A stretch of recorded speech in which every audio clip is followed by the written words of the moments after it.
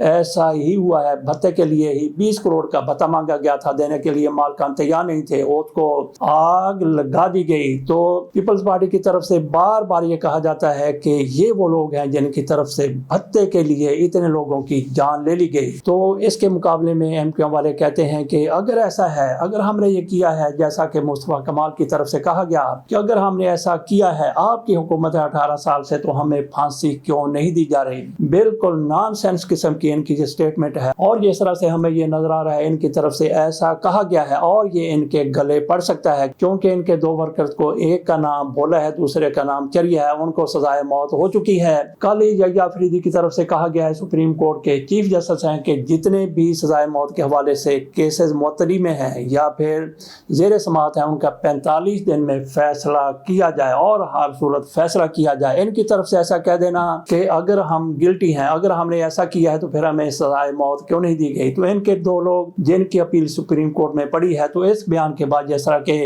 ان کی طرف سے مصطفیٰ کمال کی طرف سے کہا گیا، اب لگتا یہ ہے کہ ان کے دن بھی، جنہوں نے یہ آگ لگائی تھی، جنہوں نے 262 افراد کی جان لے لی تھی، اب ان کی جان پر بھی بننے والی ہے۔ اس کے ساتھ اجازت دیجیے، اللہ حافظ۔